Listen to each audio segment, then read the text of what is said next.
दिल्ली के मुख्यमंत्री पद से इस्तीफा देने के बाद अरविंद केजरीवाल ने मुख्यमंत्री आवास छोड़ दिया था, जिसके बाद वहां वर्तमान सीएम आतिशी मार्लेना को शिफ्ट होना था। सीएम आतिशी के शिफ्ट होने से पहले ही बुधवार को पीडब्ल्यूडी अधिकारियों की एक टीम ने सरकारी इमारत में ताला लगा दिया था और उसे सील कर दिया। दिल्ली सीएमओ का दावा है कि दिल्ली एलजी ने मुख्यमंत्री आतिशी का सारा सामान मुख्यमंत्री आवास से हटवा दिया। देश की राजधानी दिल्ली में बंगले पर सियासत हो रही है। राजधानी भोपाल में कई पूर्व मंत्री ऐसे हैं जो पद जाने के बाद भी बंगले का मुंह नहीं छोड़ पा रहे। पीडब्ल्यूडी के नोटिस के बाद कई पूर्व मंत्री, पूर्व विधायकों ने बंगला खाली नहीं किया है। तो आपको बता दें, पूर्व गृह मंत्री नरोत्तम मिश्रा, भूपेंद्र सिंह, गोपाल भार्गव, अरविंद भदौरिया को पीडब्ल्यूडी के संपदा विभाग ने नोटिस तक देना जरूरी नहीं समझा। दिल्ली की जल्दबाजी और भोपाल की लेट लतीफी को लेकर कांग्रेस और बीजेपी के बीच जुबानी जंग छिड़ी है। कांग्रेस कह रही है कि ऐसी ही है बीजेपी, तो बीजेपी कह रही है कि दिल्ली की तस्वीर और भोपाल की तस्वीर में अंतर है, जिसे कांग्रेस नहीं समझ पा रही है। इसी मुद्दे पर होगी विस्तार से बात। कुछ मेहमानों को आपके साथ जोड़ेंगे, उससे पहले सुनिए बीजेपी और कांग्रेस का इस मसले पर आखिर कहना क्या है।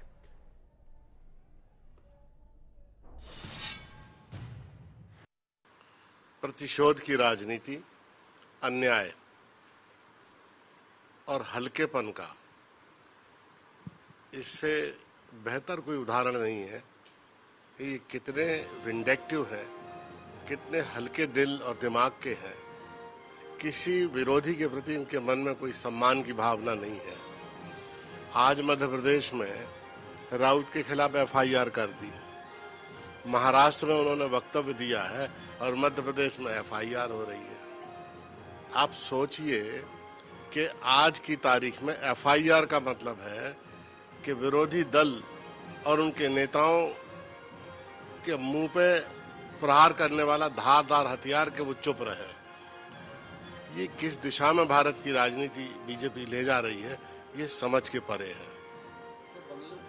आप बताओ, यहाँ जितने एक्स मिनिस्टर हैं मध्य प्रदेश में, सब कब्जा करे हुए हैं मकान पे, और जो वर्तमान मंत्री हैं वो एमएलए रेस्ट हाउस में रह रहे हैं। इस सरकार की हिम्मत नहीं है कि उनसे बंगला खाली कराए। जो एक राज्य का मुख्यमंत्री है, सोचिए सरकार में कितना हल्कापन है और कितना विंडेक्टिव है सरकार का दृष्टिकोण कि उसका सामान बाहर निकाल दिया, उसमें ताला लगा दिया। कांग्रेस पार्टी कभी भी विषय को समझती नहीं है। दिल्ली के विषय में क्या है कि बंगला पूर्व मुख्यमंत्री जी अरविंद केजरीवाल जी ने खाली किया और नए मुख्यमंत्री को आवंटन के होने के उपरांत पोजीशन लेना चाहिए ना। केजरीवाल जी बंगला खाली करते हैं, दूसरे मुख्यमंत्री जो नए बने वो वहां पहुंच जाती हैं, तो ये तो विधि की विरुद्ध प्रक्रिया है ना। आप यदि मुख्यमंत्री के जैसे पद पर हैं और ये भी पता है कि 2-3 महीने के पद पर हैं, फिर तो दोबारा सरकार उनकी आनी नहीं है, तो कांग्रेस दोनों विषयों को कैसे जोड़ सकती है। एक दिल्ली का विषय, आवास का आवंटन नहीं हुआ और पोजीशन करने की कोशिश, और इधर जो आवास है वो आवंटित आवास है ना। तो मुझे लगता है कि कांग्रेस पार्टी को अभी आवश्यकता है अपने ज्ञान चक्षु थोड़ा खोलने की, ताकि ठीक विषय पर ठीक बात कर सके। जाए चाहे भूपेंद्र सिंह के पास जिस तरीके से वर्तमान में वो केवल विधायक हैं, तो उनको विधायक पूल का बंगला मिलना चाहिए, लेकिन वर्तमान में वो मंत्री पूल के बंगले में रह रहे हैं। गोपाल भार्गव भी विधायक हैं, लेकिन उन्हें भी मंत्री पूल का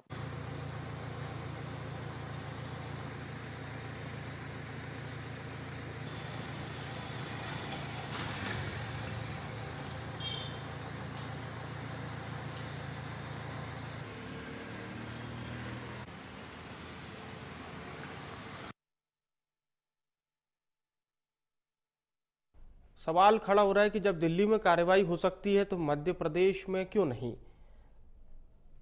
सवाल खड़ा हो रहा है कि 24 पूर्व मंत्रियों और 4 पूर्व विधायकों को पीडब्ल्यूडी विभाग ने नोटिस दिया था। 2 मार्च को बताया जा रहा है कि नोटिस दिया गया था। इसमें कई पूर्व मंत्रियों के नाम शामिल हैं। उषा ठाकुर, कमल पटेल, इन तमाम नेताओं को नोटिस दिया गया। क्या माननीयों के आगे नतमस्तक है पीडब्ल्यूडी का संपदा विभाग?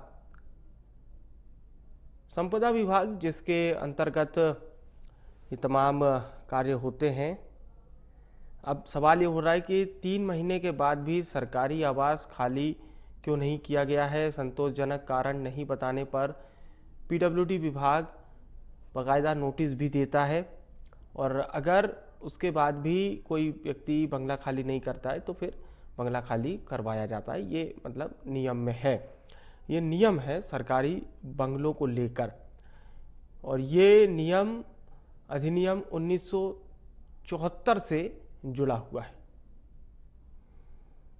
जिसमें पद जाने के 3 महीने के भीतर ही आपको सरकारी आवास खाली करना होता है।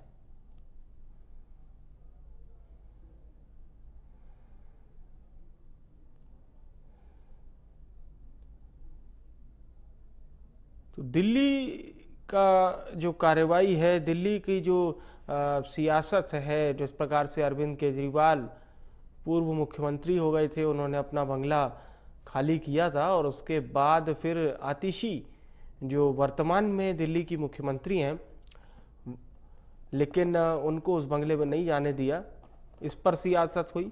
और इस सियासत को अब मध्य प्रदेश से भी जोड़कर देखा जा रहा है कि मध्य प्रदेश में इस बात की पूछ हो रही है कि भोपाल में क्यों नहीं बंगले खाली हो रहे हैं।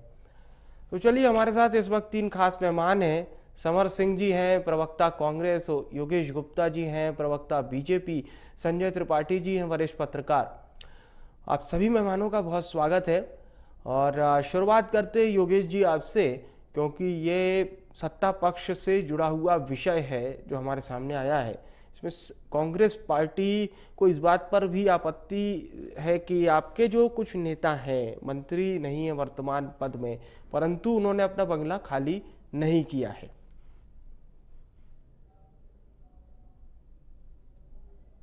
सरकार नियमों के अनुसार आवंटन की कार्रवाई सुनिश्चित होती है और नियम के तहत ही बंगले बाकायदा नोटिस देके खाली करवाए जाते हैं। जहां आवश्यकता होती है कि अगर कोई मंत्री हमारी पार्टी में जिम्मेदार पद पर है और उसको बंगले की आवश्यकता है तो वह उसको आवंटित भी किया जाता है। बतौर उदाहरण के मैं कुछ नाम लेना चाहूंगा कि जो कांग्रेस की आपत्तियों को सिरे से खारिज करेगी। पहला नाम लूंगा अरुण यादव जी। पिछले 15 सालों से 45 बंगले में जहाँ रहते हैं, वो ना तो विधायक है ना सांसद है, मगर बंगला आवंटित है उनको। इसी प्रकार अजय सिंह राहुल भैया इस बार तो विधायक बन गए, इसके पहले 15 साल से 10 साल से वो भी विधायक नहीं थे, मगर C19 उनका था। तो ये पक्ष और विपक्ष दोनों लोगों को ये सुविधा होती है, और सरकार के संज्ञान में जहाँ जरूरत होती है वहाँ बंगले खाली भी कराए जाते हैं। तो कुछ मंत्री स्वेच्छा से भी बंगले खाली करते हैं, तो ये नियमानुसार कार्रवाई की जाती है, इसमें कोई भेदभाव तो है नहीं। बाकी दिल्ली का जो संदर्भ है जी, वहाँ की कहानी कुछ अलग ही है जी।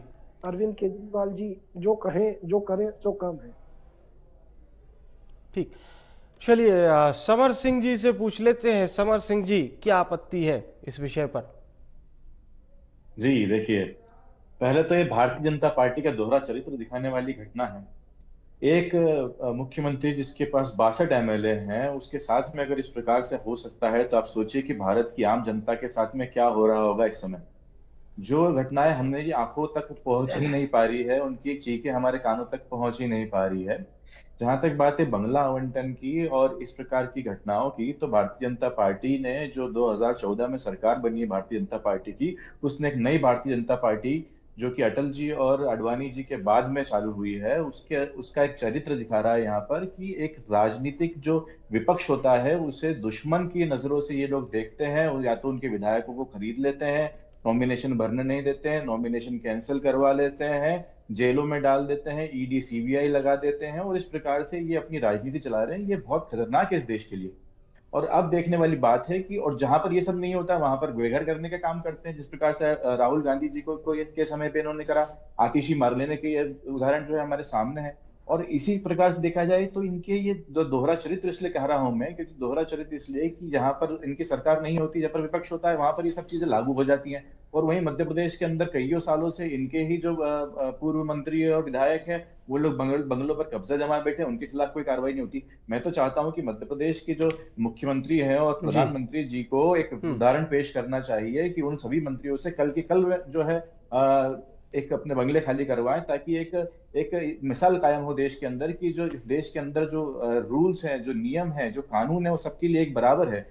Equality in front of law इस देश का सबसे बड़ा महत्वपूर्ण चीज है, लेकिन वो कहीं पे भी देखने को नहीं मिल रही। यहाँ पर आप देखेंगे कि जो संविधान जो है, वो नियम जो है, कानून जो है, वो भारतीय जनता पार्टी के लिए कुछ और होता है और विपक्षी दल उसमें के उसमें कांग्रेस के भी जो नेता अगर ऐड हों बिल्कुल तो उनके भी बंगले खाली बिल्कुल हो होना जाए। चाहिए। बिल्कुल होना चाहिए। हम तो बोलते हैं कि equality in front of law होना चाहिए सभी के लिए। चलिए ठीक है, फिर आप क्यों नहीं कर पा रहे हैं? नहीं, अगर ऐसा ऐसा अगर हो जाएगा तो आपने बहुत अच्छे से कानून वाली बात तो कही है, पर बहुत सारे कांग्रेस के बड़े माननीय भी हैं जिनके पास बंगले हैं, पद नहीं है, वो उनके भी बंगले खाली हो जाएंगे फिर, अगर ऐसा ही देखिए, सरकार ने की तो कार्रवाई।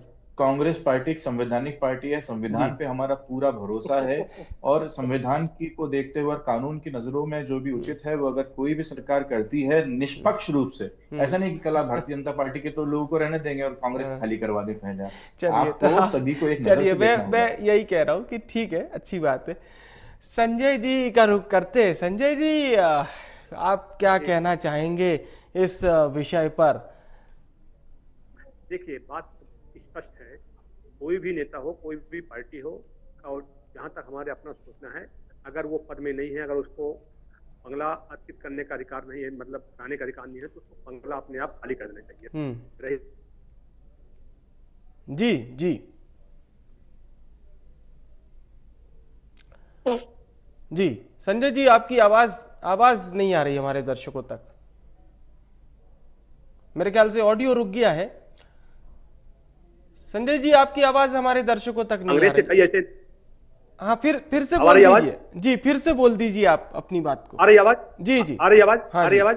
बोलिए। देखिए, हमारा जहाँ तक अपना सोचना है कि पार्टी कोई भी हो, कोई भी नेता हो, अगर वो बंगले में रहने का आज के लिए अधिकृत नहीं है, तो उसको बंगला स्वयं ही खाली कर देना चाहिए। अब रही बात भारतीय जनता पार्टी और कांग्रेस की, तो कोई भी पार्टी हो, किसी की सरकार हो, ये जो पार्टियां हैं, ये जो सरकारें हैं, सब एक दूसरे से मिली होती है। जी, वर्तमान में भारतीय जनता पार्टी की सरकार है, जिनको अधिकृत नहीं है, उनको बंगला दिया जाए, फिर भी उनको बंगले दिए गए। इसी तरह कांग्रेस में है, कांग्रेस में कई ऐसे नेता हैं जो न तो विधायक है, ना सांसद है, जैसे अरुण यादव को आपने नाम लिया अभी एक बंधु ने। इस तरह जीतू पटवारी जो पीसीसी अध्यक्ष हैं लेकिन विधायक नहीं है, उनको बंगला अधिकृत है। इस तरह जैसे अपने अजय सिंह राहुल, हालांकि अभी विधायक हो गए हैं, इसके पहले विधायक नहीं थे, उनका बंगला था। तो ऐसे कई कांग्रेस के नेता हैं जो उनको बंगले मिले हुए हैं, लेकिन इसमें कांग्रेस के नेता इसमें जो सरकार में बैठी हुई है, प्रदेश सरकार, ये सब दिखाने के नोटिस जारी करते हैं। अब बोलते बंगला सरकार चाहे किसी की सरकार, अगर मान लिया आज कांग्रेस सरकार होती मध्य प्रदेश में, और कोई भारतीय जनता पार्टी का नेता जो बंगला अधिकृत करने का उसको अधिकार नहीं है, वो बंगले में रहता, तो तत्काल सरकार चाहे खाली करा ले, जो नियम है 3 महीने के अंदर। लेकिन जानबूझकर केवल जनता को दिखाने के लिए इस तरह की नौटंकी की जाती है सरकारों द्वारा। नहीं, अगर भारतीय जनता पार्टी सरकार अगर है प्रदेश में, तो बंगला आप खाली क्यों नहीं करा अरुण यादव से, जीतू पटवारी, क्योंकि इनकी सबकी एक दूसरे की मिली भगत होती है। जनता को दिखाने के लिए एक दूसरे पर आरोप लगाते हैं, नोटिस देते हैं। जीतू पटवारी पिछले विधायक नहीं है, लेकिन उनको बंगला जी, ठीक है, ठीक है। आपका कहना उचित है कि क्रमवार सियासत बंगला है उनका, सब सुविधाएं उनको उसी विषय पर कुल मिलाकर करनी चाहिए जिससे जनता का सरोकार जुड़ा हो। ये विषय ऐसा लगता है कि दोनों पार्टियां नहीं चाहती हैं कि इस विषय पर उतने खुल के चर्चा हो, लेकिन चूंकि मीडिया का माइक जब थोड़ा सामने जाए तो कुछ नेताओं को भी कहना पड़ जाता है ऐसी विषय। योगेश जी का रुख करते, योगेश जी कुछ कहना भी चाह रहे हैं, बोलिए। देखिए, समर सिंह जी की बात का जवाब देना चाह रहा हूं विवेक जी। जो दोहरा चरित्र, दोहरा मापदंड क्या होता है? अजय माकन बाकायदा प्रेस कॉन्फ्रेंस करके अरविंद केजरीवाल के ऊपर 100 करोड़ की शराब की रिश्वतखोरी का आरोप लगाते हैं, उनको जेल भिजवाने की बात करते हैं जी। वही इंडी गठबंधन के रूप में लोकसभा में गठबंधन करते हैं, हरियाणा में उसी आम आदमी पार्टी को खारिज करते हैं। वही आम आदमी पार्टी के संजय सिंह कल बयान देते हैं कि दिल्ली में आम आदमी पार्टी अलग चुनाव लड़ी। ये दोहरा चाल चरित्र जो सीआर और लोमड़ी का खेल है, वो तथाकथित इंडी गठबंधन के लोग आपस में बखूबी खेला करते हैं। इंडिया अलायंस है वो। मैंने शुरू में ही कहा था कि बिना पक्षपात के सरकार नियमानुसार जी जहां जरूरत होती है वहां संज्ञान में लेते हुए 3 महीने के नोटिस के अंदर बंगला खाली भी कराती है और जहां आवश्यकता होती है वहां उनको आवंटन भी करती है। तो आप सरकार की कार्यवाही पर बजाय उंगली अगर मैं और नाम गिनाऊं, गोविंद सिंह जी, सज्जन सिंह वर्मा, बाला बच्चन जी, ये सब अभी तक बंगला ऑक्यूपाई किए हैं, एक ने भी खाली नहीं किया। तो स्वेच्छा और नैतिकता भी कोई चीज होती है। कुछ लोग स्वेच्छा से, नैतिकता के नाते स्वयं भी बंगला खाली कर देते। तो ये एक ऐसा विषय है कि जैसा कि आपने अपनी वक्तव्य में अभी थोड़ी देर पहले कहा कि इसको छूना मतलब जायज नहीं है। नहीं, मैं तो कह ही रहा हूं, मैं तो इस बात को कह ही रहा हूं, पर वही है ना कि कुछ कुछ चीजें ऐसी होती हैं जो कहा जाए ना कहा जाए कि बीच में कहीं ना कहीं कश्मकश चलती रहती है। कहने का मतलब यह है कि राजनीति का विषय तो कतई नहीं है ये। और मुझे लगता है जनता भी बहुत ज्यादा इस बात से सरोकार नहीं रखती होगी। आप हमारा काम कर दीजिए, आप बंगले से कर रहे हैं, रेस्ट हाउस से कर रहे हैं, गेस्ट हाउस से कर रहे हैं, कहां से कर दीजिए, बस हमारा काम करवा दीजिए। बस आपकी बातों से इत्तेफाक रखता हूं। चलिए ठीक है, अब समर जी का रुख करते हैं। समर जी देखिए, ऐसे तो फिर पूर्व मुख्यमंत्रियों के लिए भी एक समय कवायद लाई गई थी कि जो मध्य प्रदेश के माननीय मुख्यमंत्री होंगे आगे चल के, जो मतलब एक्स चीफ मिनिस्टर हो जाते हैं, उनके लिए भी बंगला प्रणाली। हालांकि देखिए फिर भी इस चीज को लेकर किसी ने ये नहीं कहा कि भाई पूर्व मुख्यमंत्री हैं तो बंगला खाली करें। अगर आप एक एक चीज को खोदना शुरू करेंगे तो फिर सब तरफ से ऐसी बातें होंगी। फिर बिल्कुल सही बात है। मैं बताना चाहूंगा, मुद्दा बंगला और सरकारी आवास नहीं है। यहाँ मुद्दा जो है वो है भारतीय जनता पार्टी की छिछली और रोची राजनीति का, कि विपक्ष को किस नफरत की नजरों से आज देखा जा रहा है। हमने पहले भी कईयों पार्टियां देखी। वो तो कह रहे योगेश जी की आपके भी तो आपके पूर्व मंत्रियों के पास बंगले हैं ना। मैं वही कह रहा हूँ, कुछ मानवीयता में ले आइए मामले को। अब मैं तो सदन का गवाह हूं। एक बार तो सदन में ही, अब छोड़िए वो खैर एक अलग ही वाकया था जिसमें कमलनाथ जी ने सदन में कहा था कि मैंने भाजपा के ही पूर्व मंत्री को बंगला दिया था। फिर इस बात को उन्होंने प्रेस कॉन्फ्रेंस के जरिए भी कहा था। लेकिन मानवीयता होती है नेताओं में आपसी, और इसे हमें ये मानवीयता देना भारतीय जनता पार्टी को, यह मानवीयता भारतीय जनता पार्टी को दिल्ली की मुख्यमंत्री जिनके पास 62 MLA है उनके लिए दिखाना चाहिए। इसको दिखाना चाहिए, ऐसा दिखाना चाहिए इनको। मानवीयता का सवाल तो इनसे किया जाएगा, दोहरा चरित्र का। इन्होंने बोला कि हम लोगों ने आम आदमी पार्टी के साथ में हरियाणा में चुनाव लड़ा, तो पीडीपी में आपके साथ, आपने भी नहीं लड़ा पीडीपी के साथ में। तो पिछली बार कश्मीर में पीडीपी के साथ में अपने एक बार सरकार भी वहां पर बनाई भी थी। देखिए ये दोहरा, ये बस अब आप आज कुछ भी बोल देंगे, लेकिन आपका साथ तो था ना, आपका साथ नहीं था, आपका साथ था, ये आपको नहीं झुटला सकते। आपने नीतीश जी के दामन एक बार झटक दिया था, आपने नीतीश जी का दामन भी एक बार झटक दिया था। योगेश जी आ रहा हूं। मुद्दा देखिए, कुल मिला के मुद्दा जो है, ठीक है समर जी बोलने पहले समर जी बोल। सरकारी आवास नहीं है, मुद्दा है कि भारतीय जनता पार्टी एक ऐसी पार्टी और एक ऐसे देश के अंदर किसी राजनीति की शुरुआत कर रही है जहां पर विपक्ष, जो कि सबसे महत्वपूर्ण एलिमेंट है हमारे संविधान का, हमारे कॉन्स्टिट्यूशन का, हमारे डेमोक्रेसी का, उसको खत्म करने के लिए किस किस हद तक गिर सकते हैं। मैंने पूर्व में भी कहा, ईडी सीबीआई लगा देते हैं, नॉमिनेशन खत्म कर देते हैं, नॉमिनेशन कैंसिल करवा देते, नॉमिनेशन भरने ही नहीं देते हैं। सूरत का हमने हाल देखा, इंदौर का हमने हाल देखा। मैं योगेश जी आपका रुख करता हूं, उससे पहले संजय जी का रुख करते हैं। एक प्रतिक्रिया संजय जी से ले लेते हैं इसी विषय पे। संजय जी प्लीज। ये बोलिए जी। संजय जी आवाज पहुंच रही है आप तक? हाँ बोलिए जी। संजय जी एक प्रतिक्रिया ऐसी बात की कि देखिए दोनों पार्टी के नेता इस बात को बखूबी जानते हैं कि ये बंगला पॉलिटिक्स वाली जो बात है, हाँ वो शासकीय स्तर पर आप देखेंगे तो जरूर अभी प्रशासन के पास एक लिस्ट जरूर है कुछ पूर्व मंत्रियों के नाम की, और उन्हें नोटिस भेजे जा चुके हैं। लेकिन एक जानकारी ये भी है कि कुछ को नोटिस भी नहीं भेजे गए हैं। यही हमने आपको इसके पहले बताया कि देखिए, अगर सरकार चाहे, सरकार किसी की हो प्रदेश में, चाहे भारतीय जनता पार्टी रहे, कांग्रेस रहे, अगर सरकार चाहे तो नियमानुसार बंगला खाली कराए, लेकिन सरकार जानबूझकर के बंगले खाली नहीं करवाती है, केवल नोटिस नाम मात्र के दिए जाते हैं। अगर हम कहते हैं, अगर मान ले बंगले किसी ने कब्जे कर रखे हैं, नियमानुसार बंगला कोई नेता या कोई व्यक्ति खाली नहीं कर रहा 3 महीने के अंदर, तो आप नोटिस देके हटा दो। आप हटाते बोल, आप मीडिया में क्यों लाते दिखाने के लिए मैंने नोटिस दिया? भाई आप जी उनको हटाइए, उनको जो भी आप बंगले का याद हो, या कोई भाजपा नेता हो या कोई कांग्रेस का नेता हो, लेकिन क्योंकि एक मुद्दा बनाना है पब्लिक में दिखाने के लिए, मैं कार्रवाई कर रहा हूं, कार्रवाई कर हटाओ, आप बंगले खाली करा दीजिए। अगर कोई नेता नहीं करता तो खाली कराओ, चाहे सज्जन सिंह वर्मा हो, चाहे जीतू पटवारी हो, चाहे कोई भारतीय जनता पार्टी का नेता हो। लेकिन ये सब बेकार के मुद्दे बनाए जाते हैं, चाहे वो पार्टी कोई भी हो, कांग्रेस या भारतीय जनता पार्टी, सब एक दूसरे के चट्टे बट्टे हैं। ये केवल जनता को दिखाने के लिए चीजें करते हैं, इन जानबूझकर बंगले खाली नहीं कराते, केवल नोटिस देते हैं नाम मात्र के लिए, केवल राजनीति। चलिए योगेश जी, आप कुछ कहना चाह रहे थे, बोलिए। देखिए विवेक जी, जो समर सिंह जी ने कहा कि दिल्ली की मुख्यमंत्री का हवाला बार बार दे रहे हैं, तो वो 100 करोड़ का जो शीश महल अरविंद केजरीवाल ने बनाया था, उसमें भ्रष्टाचार के आरोप ही नहीं लगे, बल्कि कुछ प्रमाण भी मिले हैं, और वो दिल्ली सरकार के संज्ञान में भी है। तो एक कारण मैं जो समझता हूं कि वो एक कारण हो सकता है, बाकी शैलजा कुमारी जी को नियम अनुसार जो बंगला मिलना चाहिए वो अवश्य दिल्ली सरकार के माध्यम से उनको मिलेगा।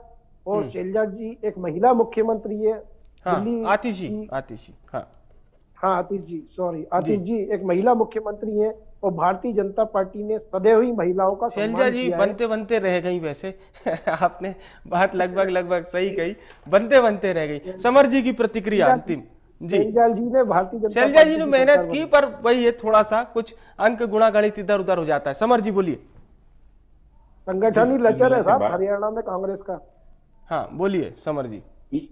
ईवीएम की और कलेक्टरों की ताकत दे दीजिए, फिर बता देंगे कितनी मजबूत पार्टी है कांग्रेस। नहीं बिल्कुल गलत है। आप लोग लोकतांत्रिक किसको, अरे फिर मैं हम इलेक्शन पे आपको आना है कि हरियाणा के इलेक्शन पर, आपको आना है कि हरियाणा के इलेक्शन पर, आपको आना है क्या 99% 8 सीटों पर 99। चलिए अब समय भी समाप्त होता है। मैं बहुत बहुत धन्यवाद करूंगा आप सभी महानुभावों का बड़ी बहस में हमारे साथ जुड़ने के लिए। शुक्रिया, आप सभी मेहमानों का बहुत बहुत धन्यवाद।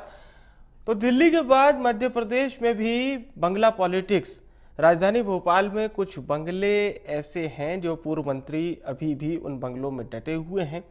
कांग्रेस ये कह रही है कि बंगले का मोह इन पूर्व मंत्रियों से कब छूटेगा, जबकि वो पद में भी नहीं है। तो किस आधार पर संपदा विभाग ने उन्हें छूट दे रखी है और उनके बंगले पर नोटिस चस्पा क्यों नहीं किए हैं?